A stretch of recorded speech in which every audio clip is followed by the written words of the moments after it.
যে দেশে ভালো একটা কাজ করতে গেলে লবিং লাগে, বাপদাদার পরিচয় থাকা লাগে, সেই দেশে আসলে ভালো কিছু যে আপনি হবেন এটা আশা করাটা একদম বোকামি। যেমন ধরেন একটা মাটি, সেই মাটি যত উর্বর হবে সেখানে ফসলাদি তত ভালো মানের হবে, ভালো ফসল পাওয়া যাবে। তো আমরা যারা আমাদের দেশে বড় হচ্ছি, আশেপাশে দেখে যাচ্ছি যে তার অমুক মামা ছিল, সেই মামার রেফারেন্স একটা জব হয়েছে, তার বাবার অনেক টাকা ছিল, সে সেই টাকা দিয়ে একটা ভালো চাকরি নিয়েছে।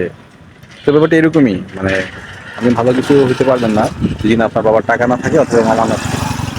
তো লাইফে বড় হইতে গেলে অবশ্যই আপনার বাবার টাকা থাকা লাগবে অথবা মামা থাকা লাগবে। টাকা থাকলে আপনি আবেদনের মতো লোকের সহায়তায় বিশেষ ক্যাডার হয়ে যেতে পারবেন।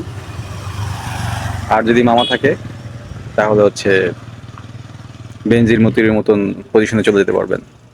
এটাই বাস্তব। তো এই দেশে যে আসলে মেধার মূল্যায়ন হয়, কথাটা আমি মানতে পারলাম না। অনেক মেধাবী আছে যারা হচ্ছে দেশের বাইরে চলে যায়, বাংলাদেশে আসে না। মানে দ্যার ইজ মেনি রিজনস, অনেকগুলো কারণে তারা বাংলাদেশে ফিরে আসে না। আপনারা সবাই জানেন কারণগুলো কি। তো তার মানে তাই না যে তারা তাদের দেশকে ভালোবাসে। অবশ্যই তারা তার দেশকে অনেক ভালোবাসে, কিন্তু এইসব কিছু মানুষের জন্য যারা মেধাকে মূল্যায়ন করে না, ভালো মানুষকে মূল্যায়ন করে না, যার ফলে তারা দেশে আর ফিরে আসে না, সপরিবারই এখানে সেটেল হয়ে যায়, থেকে যায়। এই দেশে যদি আপনি ভালো কিছু করতে যান, আপনি নানা রকম বাধার সম্মুখীন হবেন। আপনাকে আপনার আপনার আশেপাশের মানুষজন আপনাকে বাধা দিবে, সরকারি লোকজন আপনাকে বাধা দিবে। মানে সহজে আপনি যে ভালো কিছু করতে চান সেটাকে মূল্যায়ন করবে না, বাধা আসতেই থাকবে। অথচ আপনি দেশের বাইরে দেখেন, অন্যান্য দেশে দেখেন, সেখানে হচ্ছে আপনি ভালো কিছু করলে তারা আপনাকে ফিনান্সিয়াল ভাবে হেল্প করবে, আপনাকে ম্যান পাওয়ার দিয়ে হেল্প করবে, আপনাকে সার্বিকভাবে হেল্প করবে। মানে তারা চাই আসলে তাদের জনগণ ভালো কিছু করবে। কিন্তু বাংলাদেশে এটা উল্টা। আপনি ভালো কিছু করলে বা আপনি উপরের দিকে উঠলে আপনাকে টাইনা টুইনা নামায় ফেলাবে। কিভাবে আপনাকে ডাবানো যায় সেই ধান্দায় থাকে এই দেশের লোকজন। অথচ দেশের বাইরে অন্যান্য দেশে যে উন্নত দেশগুলা, সেখানে তারা তাদের জনগণকে অ্যাসেট মনে করে, দেশের জন্য সম্পদ মনে করে। আর এই কারণে যখন কোনো নাগরিক সিভিলিয়ান ভালো কিছু করে তখন তাকে সার্বিকভাবে সহযোগিতা করার চেষ্টা করে।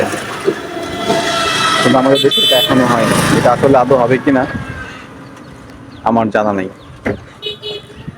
হ্যাঁ, মানে বাংলাদেশে খুব রেয়ার যে একজন বিজ্ঞানী আসছে, তাকে সার্বিকভাবে সহযোগিতা করা হয়েছে। আমি সেদিন একটা নিউজে দেখলাম যে কোন এক গ্রামের একটা ছেলে প্লেন বানাই ফেলছে, কারণ সে কিন্তু পড়াশোনা, সে এয়ারবাস বানাই ফেলছে। হ্যাঁ, সে ডেমো এয়ার আকাশে উড়াচ্ছে।